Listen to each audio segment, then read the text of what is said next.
Assalamualaikum warahmatullahi wabarakatuh. Perkenalkan, kami dari kelompok 3 yang beranggotakan Dita Anggraini, Maya Nur Anissa, Afrilia Vandarista, dan M. Alifatur Rahman akan menjelaskan materi kami yang bertemakan nikmatnya mencari ilmu dan indahnya berbagi ilmu pengetahuan.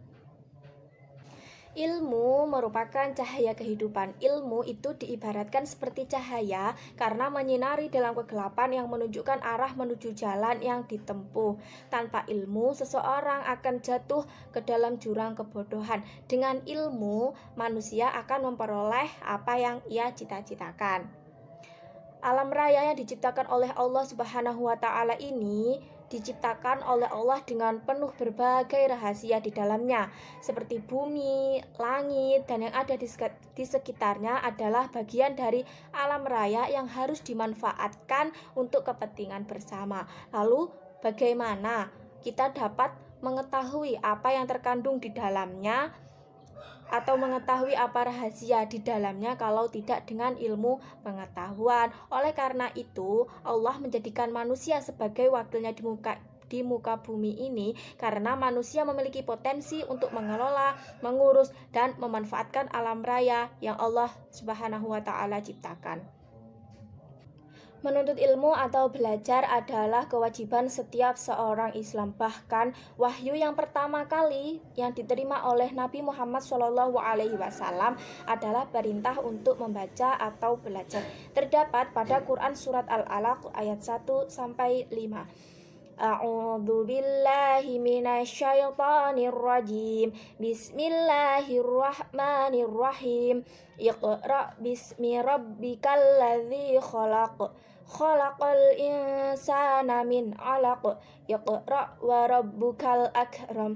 Alladzi 'allama bil qalam. 'Allamal insana ma lam ya'lam.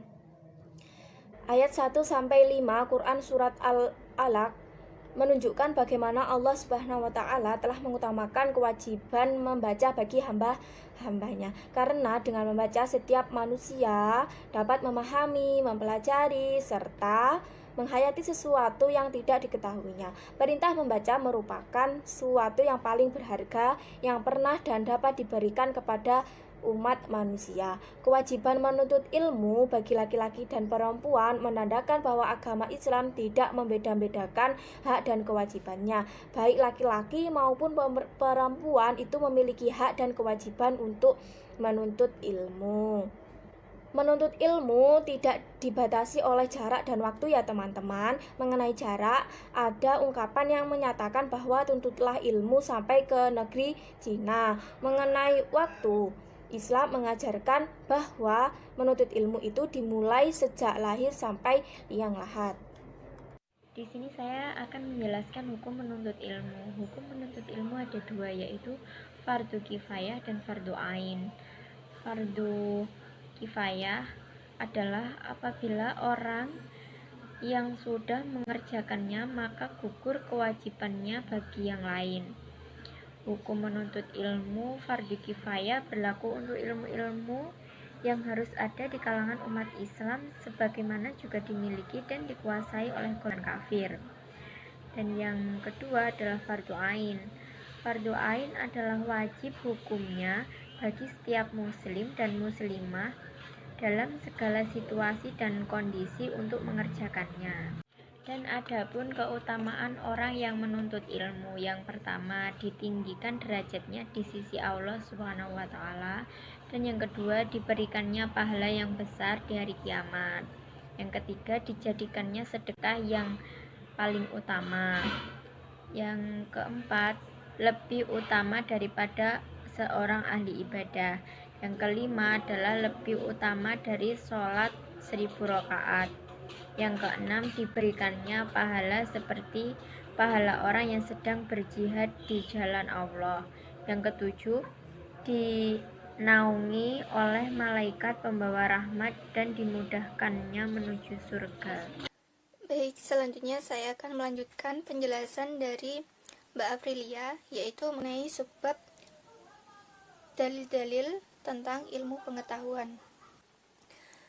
Dalil yang pertama yaitu terdapat dalam Quran surat At-Taubah ayat 122 yang lafal ayatnya berbunyi A'udzu billahi minasyaitonir rajim.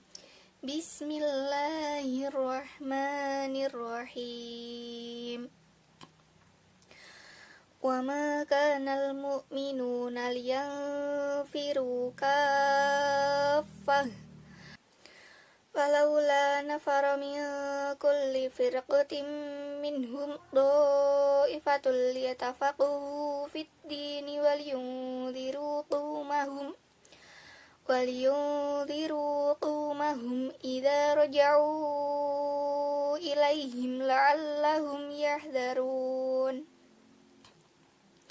Artinya, dan tidak sepatutnya orang-orang mukmin itu semuanya pergi ke medan perang. Mengapa sebagian dari setiap golongan di antara mereka tidak pergi untuk memperdalam pengetahuan agama mereka dan untuk memberi peringatan kepada kaumnya apabila mereka telah kembali agar mereka dapat menjaga dirinya. Di dalam Quran surat At-Taubah ayat 122 tersebut dijelaskan bahwasanya tidak semuanya orang muslim itu pergi ke medan perang, akan tetapi ada pembagian tugas di mana sebagian lagi harus mendalami agama Islam atau menuntut ilmu yang tujuannya agar ilmu pengetahuan tersebut dapat diajarkan secara merata agar kecerdasan umat Islam tetap terjaga. Dalam hadis Nabi, Rasulullah SAW telah bersabda yang artinya dari Anas bin Malik berkata, Rasulullah SAW bersabda, di akhirat nanti tinta ulama ditimbang dengan darah para syuhada. Ternyata yang lebih berat adalah tinta ulama dibandingkan dengan darah syuhada. Hadis riwayat Ibnu Najjar. Dalam hadis tersebut dapat disimpulkan bahwa orang yang mencari ilmu itu hukumnya wajib bagi laki-laki maupun perempuan, dan beruntungnya bagi orang yang mencari ilmu karena seluruh makhluk memintakan ampun pada orang yang mau mencari ilmu tersebut. Penjelasan selanjutnya akan dijelaskan oleh rekan saya yaitu Alifatur Rahman. Selanjutnya saya akan menjelaskan tentang penerapan perilaku mulia orang yang berilmu dalam keseharian. Ya. Orang yang berilmu itu sudah dijelaskan dalam hadis Nabi ya, hadis Nabi yaitu kun aliman au muta'aliman au mustami'an au muhibban wala takun khamisan wa tahlika. Nah, di dalam hadis tersebut kita akan bedah satu-satu. Yang pertama, kita harus menjadi orang yang berilmu. Ya, kun aliman. Jadilah orang yang alim atau orang yang berilmu. Ya. Kenapa sih kita harus menjadi orang yang berilmu? Karena orang yang berilmu itu pastinya tahu. Kalau orang yang tahu pastinya banyak manfaatnya ya. Dan orang yang berilmu itu akan kita bisa mengajarkan ya ilmu kita itu kepada orang lain.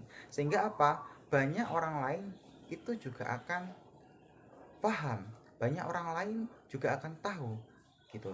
Jadi tidak akan ada yang namanya kebodohan. Yang kedua, kalau kita tidak bisa menjadi orang yang berilmu, seenggaknya kita harus menjadi orang yang menuntut ilmu. Muta'aliman ya. Orang yang menuntut ilmu atau pelajar ya, itu hukumnya wajib. Menuntut ilmu hukumnya wajib. Jadi, kalau kita tidak bisa menjadi orang yang berilmu, seenggaknya kita harus bisa menjadi orang yang menuntut ilmu atau pelajar tadi. Yang ketiga, kalau kita tidak bisa menjadi orang yang berilmu, kalau kita nggak bisa menjadi orang yang pelajar, jadi seenggaknya kita harus menjadi orang yang ketiga. Orang yang ketiga itu adalah orang yang senantiasa mendengarkan atau orang yang pendengar. Orang yang pendengar ya itu adalah orang yang mendengarkan nasihat-nasihat yang baik, ya kan, mendengarkan ceramah, mendengarkan dakwah dan lain sebagainya.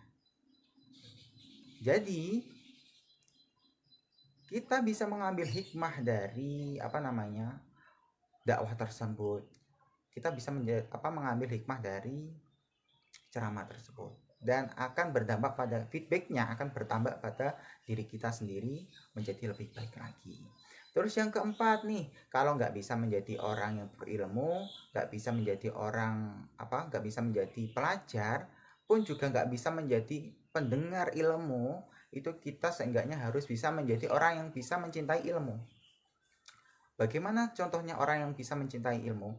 Contohnya nih, ketika ada misalnya, contoh aja misalnya kita adik-adik kita mau berangkat belajar ya kan, berangkat sekolah kan juga termasuk menuntut ilmu. Kita kasih dia sangu, kita kasih dia uang saku untuk dia kesehariannya di dalam sekolah, atau mungkin tak kasih bensin buat kamu pergi ke sekolah. Itu pun juga bentuk dalam mencintai ilmu ya kan. Misalnya contoh saja yang lainnya nih, ada sebuah TPQ atau masjid yang mau dibangun, kita menyumbanglah sedikit misalnya uang ataupun satu sak semen seperti itu pun juga bentuk mencintai ilmu. Terus kalau nggak bisa 1, 2, 3, 4 ya, nggak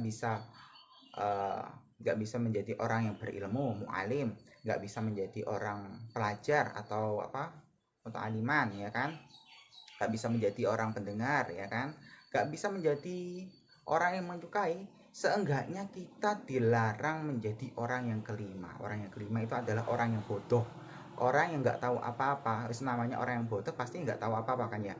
Pastinya orang yang bodoh itu banyak kemudorotannya, banyak banyak kecacatan, banyak efeknya ya, banyak dampaknya. Kita dilarang menjadi orang yang bodoh. Maka dari itu kita wajib menuntut ilmu, karena menuntut ilmu itu adalah wajib. Tuh.